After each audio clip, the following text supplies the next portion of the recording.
નમસ્કાર, આપ જોઈ રહ્યા છો સ્પાર્ક ટુડે ન્યૂઝ। અયોધ્યામાં પ્રાણ પ્રતિષ્ઠા નિમિત્તે સમગ્ર વિશ્વમાં ધામધૂમથી ઉજવણી કરવામાં આવી તો કારેલીબાગ વિસ્તારમાં પણ ડોક્ટર રાજેશ સાહેબ દ્વારા બહારના શોપિંગ સેન્ટર છે તેમના દ્વારા 500 દીવા પ્રગટાવવામાં આવ્યા અને ઉજવણી કરવામાં આવી।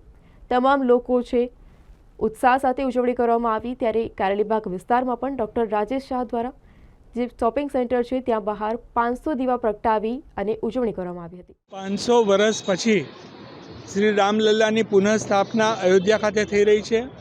સમગ્ર વિશ્વ, હું ખાલી અયોધ્યા કે ગુજરાત કે ભારત નથી કહેતો, પણ સમગ્ર વિશ્વમાં આ પ્રસંગની ધામધૂમથી ઉજવણી થઈ રહી છે।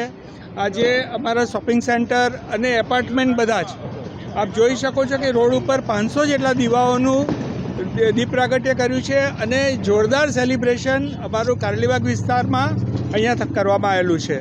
તો જે પ્રમાણે રામલલ્લાની સ્થાપના થઈ છે, પુનઃ આપણે ત્રેતાયુગની શરૂઆત એવું આજે યોગીજીએ પણ કીધું છે અને આદરણીય વડાપ્રધાન શ્રી નરેન્દ્રભાઈ મોદીજીનો સમગ્ર વિશ્વ ખૂબ ખૂબ આભાર પણ માને છે અને અભિનંદન પણ આપે છે કે એમના કાર્યકાળમાં, આપણા કાર્યકાળમાં આવું એક અવિસ્મરણીય કાર્ય ભગવાન રામલલ્લાની સ્થાપનાનું થયું છે। આપ જોઈ શકો છો બધાના મોઢા પર કેટલો ઉત્સાહ છે અને જોરથી આપણે જયઘોષ કરીશું, જય જય શ્રી રામ।